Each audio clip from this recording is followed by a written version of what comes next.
मग मला सुद्धा माझा मन वज्राप्रमाणे कठोर करावं लागतंय. जर का माझ्या मार्गातून तू बाजूला होत नसेल तर माझ्या मार्गात अडथळा ठरणारा हा काटा मला कायमचा करावा बाजूला हो.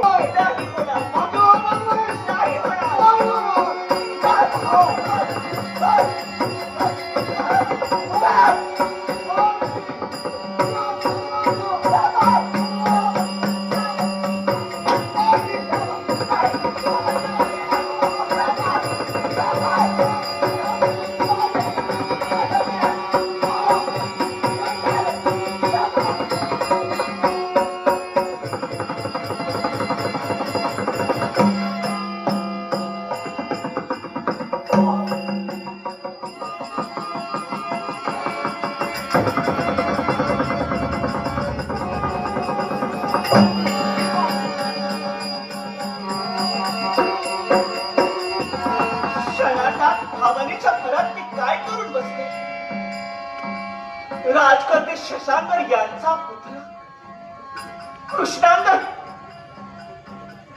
यांच्या जवळ मी प्रेमाची याचना केली. त्यांनी नकार दिला. या महाराणी भुजावतीच्या सदनाचा त्याग करून ते निघून गेले. आणि हे निघून गेले खरं, पण हा सारा वृत्तांत महाराजांना जर सांगितला तर माझ्या जीवनाचं काय होणार आहे? कल्पना सुद्धा मला सहन होत नाही. काय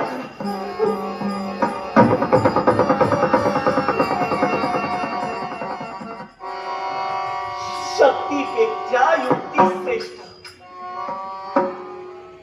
कपटानं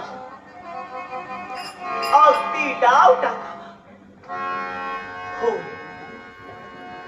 हा कृष्णांगण राजकर्त्यांपर्यंत जाण्याअगोदर असंच करायचं.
आणि तुझ्या नेत्रातून एक सारखे अश्रुधारा वाहत आहे. सांग पूजावते काय घडलंय? पूजावती तुमची भुजावती आता तुमची नाही हो नाही. ही भुजावतीची काया मलिन झाली हो मलिन. पूजावती असं काय घटित घडलं या महाराजांनी? आणि हे सारं सामान तिकडे तिकडे हस्तव्यस्त होऊन पडलं. सार कोणी केलाय? काय तुझ्या जीवनात आता घडलंय? कोण आला होता इथं? सांग, काय घडलंय तुझ्या? हा तुझा पतिमय परमेश्वर अजूनही जिवंत आहे. येणारा प्रत्येक प्रसंगाला सामोरा जाण्याची हिंमत माझी. सांग तुझ्या ते काय नाही. मी तुम्हाला सांगू शकत नाही. मी सांगितल्याच्या नंतर माझ्या शब्दावर कोण विश्वास ठेवणार? विचारच संपले. हा तुझा पती तुझ्या नेत्रासमोर उभा आहे. सांग, त्या मालाच्या बंद खोलीत काय प्रकार घडलाय? हे मला कळायला सवय बुजावते. सांग म्हणतोय. काय घडलंय इथं सांग. मी तुम्हाला सांगितल्याच्या नंतर तुम्ही माझ्या शब्दावर विश्वास ठेवा. एक सारखा मी तुझ्या सर्वांगाचं निरीक्षण करतोय. भीतीनं थरकाप कापतोय तुझा हात ह्या. सांग बुजावते काय घडलंय? सांग बुजावते काय घडलंय? त्यातला तो प्रकार आगळा आणि वेगळा होता. आगळा आणि वेगळा? कुंपण तर शेत खाऊ लागलं तर न्याय कुणाचं मला मागून कुंपण तर शेत खाऊ लागलं तर न्याय कुणाकडे? बोलण्याचा अर्थ, तुझ्या बोलण्याचा अर्थ माझ्या ध्यानी येत नाही.